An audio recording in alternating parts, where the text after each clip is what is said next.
നിങ്ങളുടെ റിലേഷൻഷിപ്പിൽ ഇപ്പോൾ എന്താണ് ശ്രദ്ധിക്കേണ്ടത് എന്ന് നോക്കാം.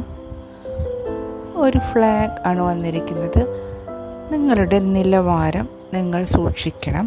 അത് താഴാൻ ഒരു തരത്തിലും അനുവദിക്കരുത്.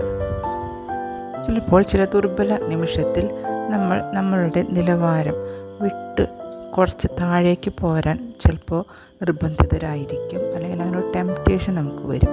പക്ഷേ അത് ചെയ്യരുത് എന്നാണ് പറയുന്നത്. 2 കാർഡ് വന്നിട്ടുണ്ട്.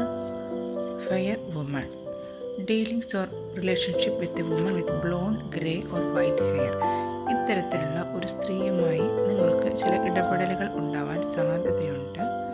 ചിലപ്പോൾ അതൊരു റൊമാൻറ്റിക് ബന്ധം ആയിരിക്കാം. മറ്റൊരു കാർഡ് കൂടി വന്നിട്ടുണ്ട്. Bridge, successfully overcoming A problem. നിങ്ങളുടെ ജീവിതത്തിൽ ഇപ്പോൾ എന്തെങ്കിലും പ്രശ്നങ്ങൾ നടന്നുകൊണ്ടിരിക്കുന്നുണ്ടെങ്കിൽ നിങ്ങൾക്ക് വളരെ ഈസിയായി ആ പ്രശ്നത്തിന് ഒരു സൊല്യൂഷൻ കണ്ടെത്താൻ സാധിക്കും. പ്രശ്നങ്ങൾ പരിഹരിച്ച് റിലേഷൻഷിപ്പ് വളരെ നല്ല രീതിയിൽ മുന്നോട്ട് കൊണ്ടുപോകുന്ന ഒരു എനർജിയാണ് ലഭിക്കുന്നത്.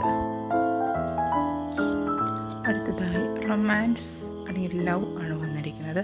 നിങ്ങളുടെ ജീവിതത്തിലേക്ക് വളരെ ശക്തമായ ഒരു പ്രണയം കടന്നു വരുന്നുണ്ട് എന്നാണ് പറയുന്നത്.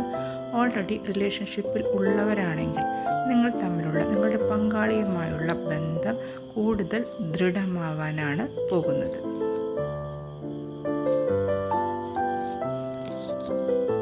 നവംബർ മാസം ആണ് വന്നിരിക്കുന്നത്. നവംബർ മാസത്തിൽ നിങ്ങളുടെ ജീവിതത്തിൽ അതിപ്രധാനമായ ഒരു കാര്യം നടക്കാൻ സാധ്യതയുണ്ട്. ഒരു റിലേഷൻഷിപ്പ് റീഡിംഗ് ആയതുകൊണ്ട് ഒരു പക്ഷേ നിങ്ങളുടെ എൻഗേജ്മെൻറ്റോ അല്ലെങ്കിൽ വിവാഹമോ അല്ലെങ്കിൽ അങ്ങനെ എന്തെങ്കിലും വളരെ പ്രധാനപ്പെട്ടൊരു കാര്യം നടക്കാൻ സാധ്യതയുണ്ട്. അടുത്തതായി വന്നിരിക്കുന്നത് എലഫൻറ്റ് എന്ന കാർഡാണ്. A long journey whether physical or mental will leave you wiser at the end.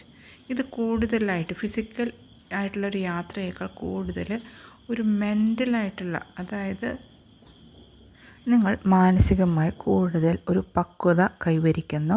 നിങ്ങളുടെ ബന്ധത്തിൽ നിങ്ങൾ ബുദ്ധിപൂർവമായ ഒരു തീരുമാനങ്ങളാണ് എടുക്കുന്നത്. എടുത്തു ചാടിയുള്ള തീരുമാനങ്ങൾ എടുക്കുന്ന ഘട്ടങ്ങളൊക്കെ നിങ്ങളുടെ ജീവിതത്തിൽ കഴിഞ്ഞു.